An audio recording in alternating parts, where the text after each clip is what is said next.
আমি আমি আপনার পা ধরে মাপ চাইতেছি, আপনি আমার মাফ করে দেন। তোদের মতো গরিব ছোট লোকদেরকে আমার পক্ষে মাফ করা সম্ভব না। তোকে শুনলো বাবা, আজকে আমি আপনার কথা দিতেছি, জীবনে আমি এমন কিছু করে দেখামু যেন আপনি আমার পায়ে পড়ে মাপসা। আব্বা, তুমি কিন্তু গ্যাসের ট্যাবলেট ভাত খাওয়ানোর আগে খাইবা, ঠিক আছে? আচ্ছা ঠিক তাইলে দেখবে সুস্থ হয়ে গেছো। আরে আরে তোরা এত বড় সাহস দিয়ে আমার গায়ে ধাক্কা দিস। আপা আপা, আমার বাপে অসুস্থ মানুষ, সাহেব বুঝে নাই, দয়া করে আমার বাবারে মাফ করে দেন, উনি অসুস্থ। এই তুই ওই ছেলেটা না যে আমাদের বাসায় কাজ করে? হ্যাঁ ম্যাডাম, আমি ওই ছেলেটাই। আমি আপনাকে অবশ্যই ডেলি যা কাম করে দিয়েছি।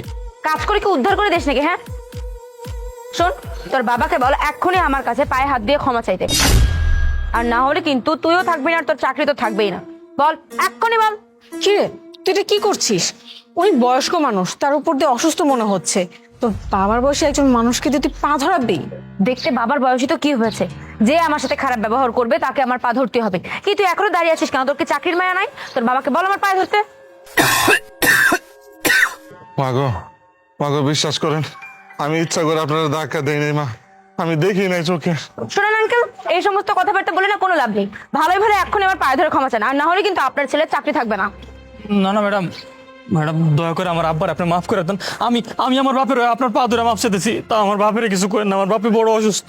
না, যে অন্যায় করেছে তাকেই আমার পা ধরতে হবে। তোর বাবাকে এক্ষুনি বল আমার পায়ে ধরে ক্ষমা চাইতে, আর না হলে তোদের দুইজনকে আমি জেলের ভাত খাওয়াবো।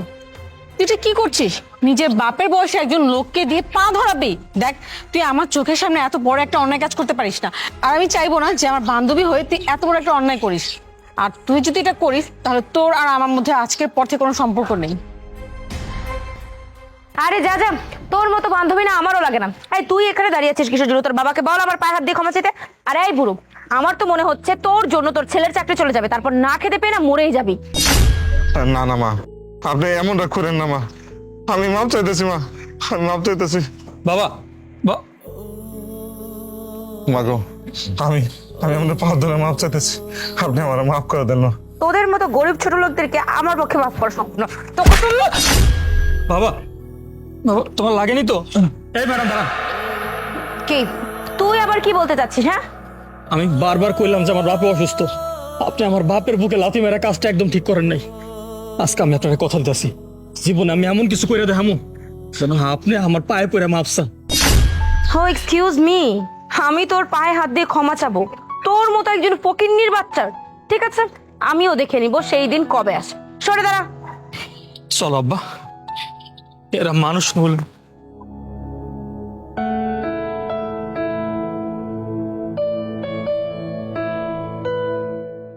আমি কোনো কথা শুনতে চাচ্ছি না, আমি বলছি ওদের প্রত্যেকটা কাগজ আপনি চেক করবেন, ওদের ফ্যাক্টরি আমরা বন্ধ করেই ছাড়বো। দয়া করে কাজটা করবেন না স্যার, ফ্যাক্টরিটা বন্ধ করবেন না। এই ফ্যাক্টরিটার উপরে আমাদের পেট চলে, আপনি যদি ফ্যাক্টরিটা বন্ধ করে দেন তাহলে আমাদের না খেয়ে মরে যেতে হবে। স্যার দয়া করে এই কাজটা করবেন না স্যার, প্লিজ। শেষমেশ আমার পায়ে পড়তেই হলো। আরে তুই আমাদের বাসার ওই কাজের লোকটা না? এই একদম তুই তুকারি না, হ্যাঁ? ভুলে যেও না তুমি একটা ম্যাজিস্ট্রেটের সাথে কথা বলছো, কার সাথে কিভাবে কথা বলতে এটা তোমার বাবা তোমাকে শেখায়নি? স্যার দয়া করে আমাদেরকে মাফ করে দেন, আমি আর কখনো কাউকে অপমান করব না। আপনার সাথে আর আপনার বাবার সাথে যে ব্যবহার করেছি তার শাস্তি আল্লাহ তাআলা নিজে আমাকে দিয়েছেন, আর এই জন্য আজকে আপনার পায়ের নিচে আমাকে বসতে হয়েছে। তাই আমি আপনার কাছে হাত জোড় করে মাফ চাচ্ছি। বিশ্বাস করেন আমার দ্বারা আর কখনো কোনো ভুল হবে না। প্লিজ ফ্যাক্টরিটা বন্ধ করবেন না। ক্ষমা সেই মানুষটাকে করা যায় যে ক্ষমার যোগ্য। তোমাকে আমি কোনোভাবেই ক্ষমা করব না। বলেছিলাম না একদিন নিজেকে এমন জায়গা নিয়ে দাঁড় করাবো যেদিন তুমি আমার পায়ে পড়ে ক্ষমা চাইবে। মনে আছে সেই দিনটার কথা?